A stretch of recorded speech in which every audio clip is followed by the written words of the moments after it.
Now, there are actual theories, moral theories, that normative moral theories, one actually specifying what things are right or wrong, which are versions of moral relativism, which endorse moral relativism. And I just want to mention two in passing. We don't even have you don't have to worry about the details, but to understand why people think they're plausible or not plausible. One such relativistic normative ethical theory is something known as ethical egoism. And that is, according to ethical egoism, what makes an action right or wrong for a given person, you know, is the fact that the person approves of that action. Sometimes they say it's in the person's best interest, ethical egoism, but the fact that the person approves of that action. And in that case, I mean, a problem with this theory seems to be that anything that you do that's either in your own interest or that you approve of is okay. That could be murder, that could be rape, that could be all kinds of other things. And it's hard for you to say if those things are morally right. But people still endorse that. In fact, some people believe that capitalism is based on this. I'm not sure it is. I think it's a more complicated theory, but there is a certain element of egoism. But that's a different subject that we're not talking about at this point. But I think one that's more dominant, one theory that's more dominant among people is something that's called sometimes cultural relativism. And this is why people sociologists and anthropologists make this claim that that's why this is correct. That is, an action's right or wrong for a culture or society. Remember, it's relativist, so it's not an action is right or wrong, as they might say, there's a Latin word, per se, in and of itself, but rather it's right or wrong for a culture or society if and only if the members of that culture or society approve, endorse that kind of action. And this is a theory that's propounded by many people in the social sciences. They say, yeah, this is why you have to be tolerant. We have our set of we have our set of rules. Other places have their sets of rules. And I think this is probably the dominant version of relativistic normative ethical theory. And keep in mind, that's what people try to use to explain what's gone on in the trolley examples. That is, you feel that you could apply the principle's right in these circumstances and it's wrong in these other circumstances, and the other people who disagree with you. And notice, it really becomes difficult to have a rational discussion about it because it's one group's feelings versus another group's feelings. But I think there are even worse problems with cultural relativism and relativism in general. And that is, so cultural relativism says that an action is right or wrong if and only if it conforms to the standards of society. Now, I want to go through there are a litany of problems, but there are basic problems. That is, according to this theory, you should not be able to compare moral codes of societies. So there's no way that you could compare. For instance, you can compare the United States in the early 1900s with the United States, or the southern states, let's say, with the southern states in before slavery ended. I mean, it seems that we certainly can compare. We say at least it's a little bit better that they got rid of slavery, right? But according to cultural relativism, if an action's right, if and only if it conforms to standards of society, well, before the Civil War, slavery was conformed to the standards of society. After, it did not. But one wasn't better than the other because you can't compare it, because there is no such thing as an action being right or wrong in and of itself. And there are a couple of good examples you can have. For instance, you could take Nazi Germany versus the United States during World War II. And that's not to say that the United States was perfect, nor that everything that went on in Nazi Germany was wrong. However, on the whole, in Nazi Germany, they were rounding up Jews because of their religion or their ethnic background, and they were murdering them in concentration camps. They rounded up millions of people, 6 million Jews on that basis. In the United States, well, we had certain practices in World War II that weren't exactly wonderful with regard to the internment, for example, of Japanese Americans. However, it's pretty clear that we were far better.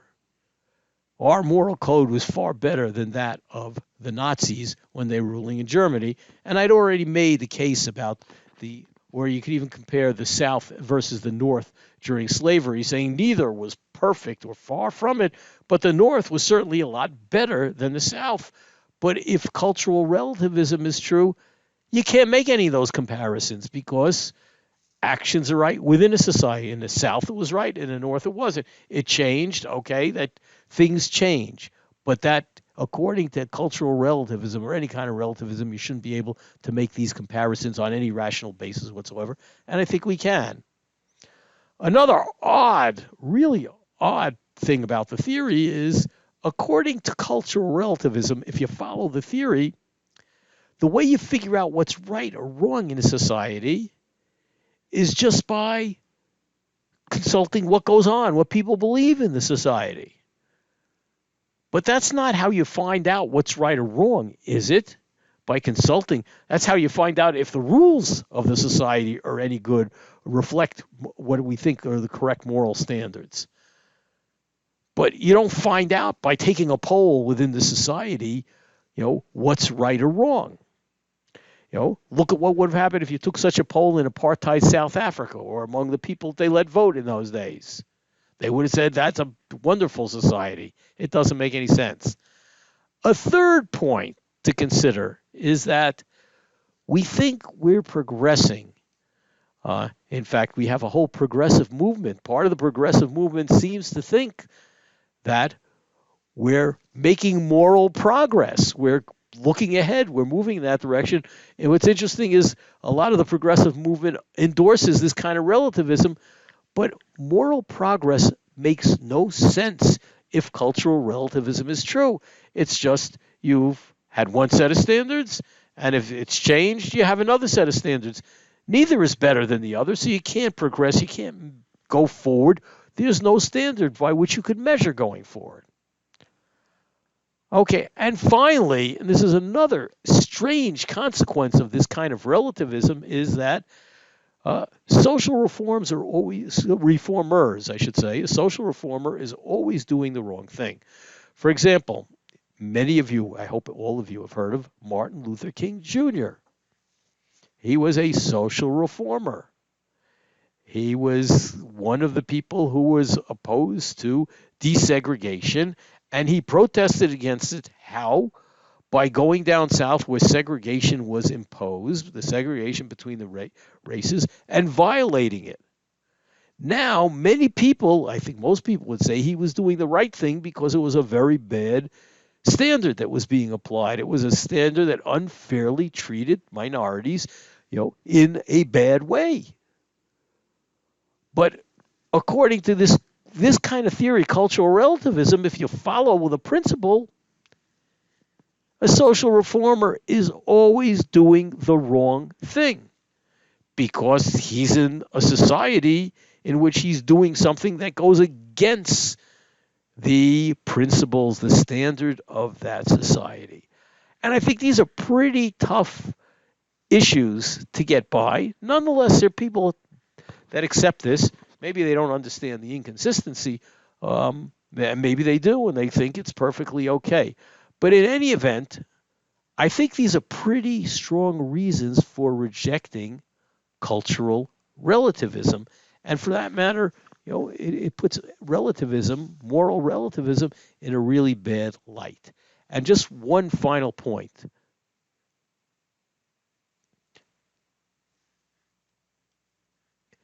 If we're looking at moral relativism, and notice we have two versions. One is, it says, I feel or I think it's right, or it conforms to the moral beliefs of the society, that the society feels it's right. Well, if you take that seriously, it leads you to the view that morality is just a matter of an opinion, and one opinion is just as good as any other opinion. Why should you prefer one to the other? People who advance moral relativism oftentimes are trying to argue for a certain moral position, but the question is, fine, I disagree with him. I have the most abhorrent views. Let's say I had the most abhorrent views of discriminating against certain ethnic minorities, and somebody says, "Well, no, the culture's." I said, "Well, I don't care. It's I'm going to be in a culture where that's perfectly acceptable. Why should I want to go to your culture? What makes it rational?" They can't answer that question. There's no objective way for them to answer that question. And that leads you to what is sometimes called moral skepticism. That is, morality is not anything that you can know about because there is no correct moral standard. So you can't possibly know what the correct moral standard is. And I think these are pretty tough, bad consequences of moral relativism. So I'm inclined to say moral relativism isn't going to help us figure out which principles apply in which case, why some are true, some are false, and it's not going to answer the question that we set out to answer with it.